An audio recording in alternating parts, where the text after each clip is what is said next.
మొత్తం సృష్టిలో ఎన్ని జాబితాలు ఉన్నాయో అన్ని చదివేశాడు. యక్ష గంధర్వ కిన్నెర కింపురుష దానవ దైత్య దేవతలు అందరి పేర్లు చదివాడు.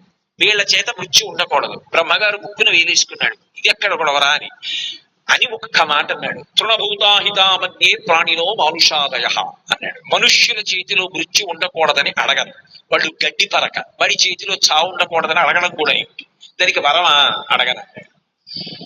మనుష్యుల చేతిలో మృత్యు ఉండకూడదని అడగలేదు, వాళ్ళు గడ్డి పరక నేను ఎందుకు ఉండాలని అడగాలని అడిగాడు. తృణభూతాహితామన్యే ప్రాణినో మానుషాదయ అన్నాడు.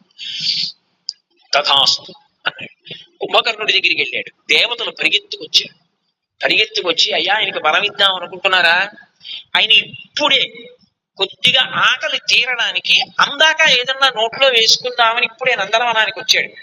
ఒక 14 మంది ఋషుల్ని, కొంతమంది అప్సరసల్ని, కొంతమంది దేవతల్ని, ఇటువంటి వాళ్ళందరినీ కనపడ్డ వాళ్ళని నోట్లో పడేసుకుని మళ్ళీ జపం కోసం వచ్చాడు. ఇక నువ్వు వరం కూడా ఇస్తే నువ్వు సృష్టి చేస్తావు, ఈయన తింటుంటాడు, అంతే, లోకం ఉండదు. కాబట్టి జాగరూకుడవు కా అన్నాడు.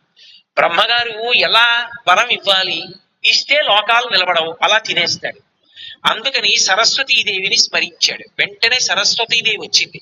వీడి వలన లోకములకు ఉపద్రవం కలగకుండా సరస్వతి అనుగ్రహించాడు. ఆవిడ వెళ్లి కుంభకర్ణుడి నాలిక మీద నిలబడింది. బ్రహ్మగారు దగ్గరికి వచ్చి ఏం కావాలన్నారు. నాకు కొన్ని సంవత్సరముల పాటు నిద్ర కావాలన్నాడు. తథాస్తు. పడుకుంటాడు కదా, ఇక లోకాలకు ఉపద్రవం లేదు. సరస్వతీదేవి అంతర్ధానమైంది. వాడు చటుక్కుని లేచి అన్నాడు, అన్నయ్య ఏమడిగానన్నాడు. అదేం అడగడంట్రా, కొన్ని సంవత్సరాలు నిద్రపోతానని అడిగావు. మీకు రామాయణంలో విచిత్రం తెలుసా? కుంభకర్ణుడు ఎంతుంటాడో అంత పెద్ద ప్రాణి రామాయణ కాలంలో ఈ భూమండలం మీద ఇంకొకటి లేదు, అంత ఆకృతి పడింది. కాబట్టి నిద్రపోతానని అడిగావురా, ఇదెక్కడ వరం రానీకన్నాడు. అన్నయ్య నన్ను దేవతలు ఏదో మాయ చేశారన్నాడు, కానీ వెళ్ళడానికి నిద్ర వచ్చేస్తుంది.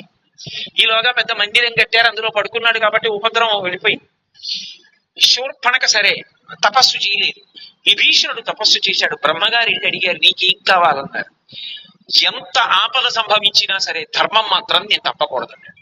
నీకు వరం ఇస్తున్నాను, నువ్వు చిరంజీవి, నువ్వు ఎప్పటికీ ఉంటావు, నీకు మృత్యువు లేదన్నాడు. ధర్మాన్ని నమ్ముకున్న వాడికి మృత్యు ఉండదు, వాడు చిరంజీవి, నీకు చిరంజీవిత్వాన్ని ఇస్తున్నానన్నాడు. ఆ తర్వాత ఒకప్పుడు సుమాలి చెప్తే కాదన్నా, తరువాతి కాలంలో మహాపార్ష్యుడు మొదలైన రాక్షసులు వచ్చి కాంచనలంక ఒకప్పుడు మనది, నీ అన్నగారైన కుబేరుడు